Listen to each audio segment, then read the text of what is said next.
changer de carrière pour être plus heureux et plus épanoui, nous sommes de plus en plus nombreux à partager cette envie. Insatisfaction, routine professionnelle, envie de challenge, les raisons d'une reconversion sont nombreuses, mais il faut souvent plusieurs mois ou années avant de sauter le pas. Parfois, un retour d'expérience ou un témoignage peuvent agir tel un déclic.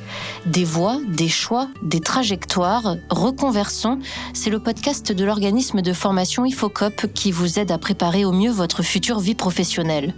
Dans cet épisode, Nima nous raconte son entrée dans le monde du travail, comment, en se challengeant et en se formant continuellement, elle a rapidement évolué en tant que salariée, mais aussi acquis la confiance en elle pour se lancer dans l'aventure entrepreneuriale. Bonjour Nima. Bonjour Aurore. Tout d'abord, merci d'être avec nous pour ce nouvel épisode de Reconversion. Je vais vous présenter en quelques mots. Vous avez 28 ans, vous habitez en région parisienne. Vous avez fait un DUT technique de commercialisation, puis un bachelor marketing.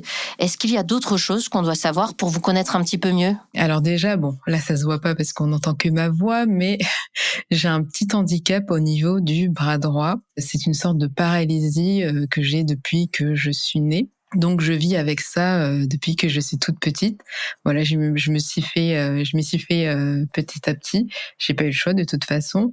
Et du coup, en fait, cet handicap, il a fait que j'ai toujours eu envie de me surpasser dans la vie de tous les jours, dans mes études et même après. Mais c'est vrai que ça fait partie de moi et en même temps, c'est quelque chose que j'avais un petit peu rejeté au début parce que c'est pas facile. Ça fait comme si on était un peu différent des autres, même si on l'est pas tellement. Et du coup, voilà, il y a mon handicap.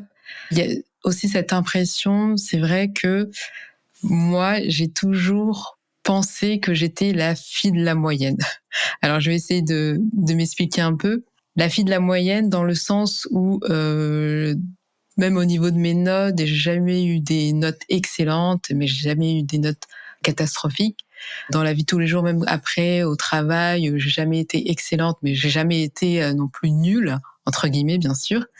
Donc voilà, ça c'est quelque chose qui m'a suivi pendant longtemps. Et c'est vrai qu'en fait, toutes ces choses-là, un peu mon handicap et le fait que je pensais que j'étais vraiment dans la moyenne, que j'étais pas exceptionnelle, que je sortais pas du lot, c'est vrai que ça a un peu impacté ma confiance en moi. Et ce manque de confiance en moi s'est vraiment manifesté une fois que après je suis rentrée dans le monde du travail par la suite. Cette entrée dans le monde du travail, justement, est-ce que vous pouvez nous raconter comment ça s'est passé ?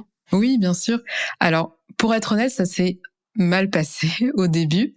Alors, je vais vous expliquer un peu plus. C'est que moi, j'avais fini mon bachelor marketing en Irlande, qui s'est très bien passé. Mais en fait, à mon retour en France, j'avais postulé à quelques masters, notamment en e-commerce, et je n'ai pas été acceptée. Ce qui fait que je me suis retrouvée sans rien.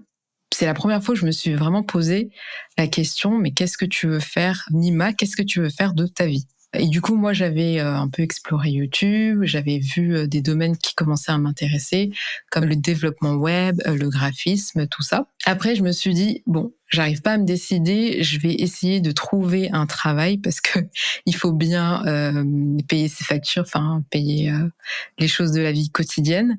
Et donc, je me suis dit, je vais trouver un métier un peu banal. Et entre-temps, après, à côté, je vais essayer d'approfondir les domaines qui m'intéressent pour voir ce que ça peut donner.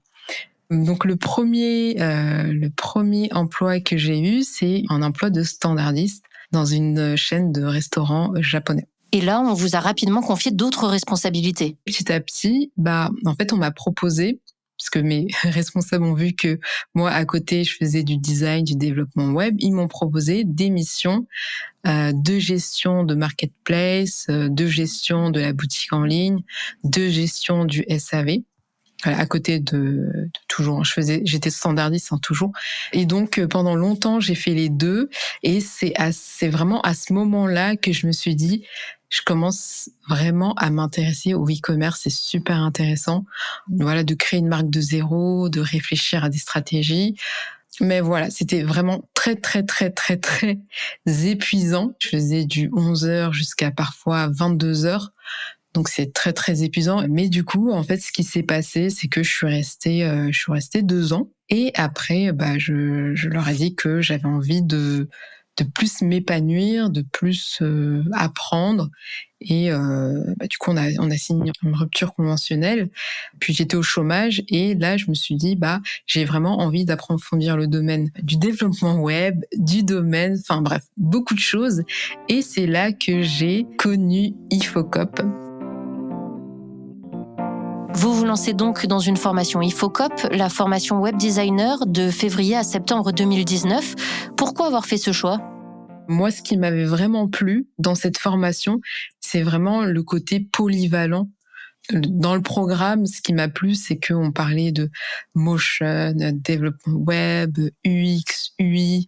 Et du coup, moi, je savais que le e-commerce, ça m'intéressait, je savais que le graphisme, mais je ne savais pas vraiment qu'est-ce que je voulais faire. Donc, pour moi, franchement, c'était parfait. Et il y avait aussi cette partie stage qui était super importante pour moi parce que moi, j'avais compris que dans le monde du travail, l'expérience, c'est super, super important. Donc, je me suis dit, vraiment, c'est la formation qu'il me faut pour prendre un nouveau départ. Et du coup, après, j'ai fait les tests. Je suis allée à la porte ouverte de l'école et j'ai intégré Ifocop.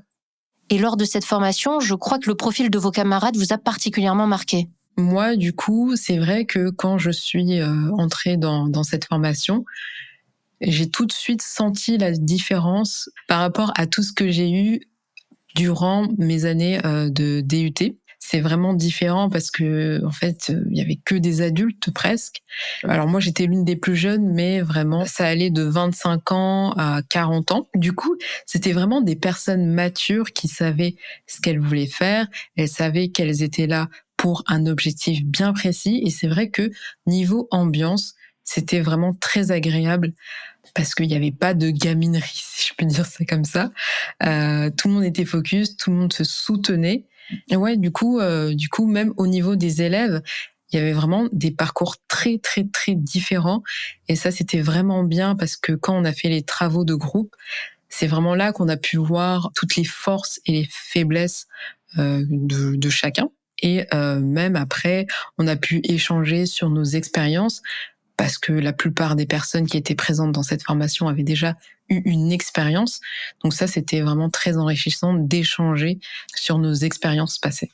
Que ce soit pour la période théorique ou la période pratique, les cours ou les stages, est-ce qu'il y a eu des dispositifs spécifiques mis en place en raison de votre handicap ? Alors moi, on m'a proposé des choses. Très rapidement, il y a quelqu'un qui est spécialisé pour les personnes en situation de handicap.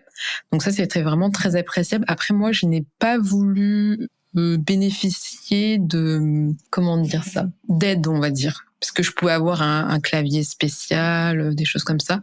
Mais en fait, moi, j'ai tellement appris à faire avec mon handicap que, en fait, je me débrouille avec les outils que tout le monde utilise. Donc moi, j'ai pas bénéficié, mais c'était parce que c'était une envie.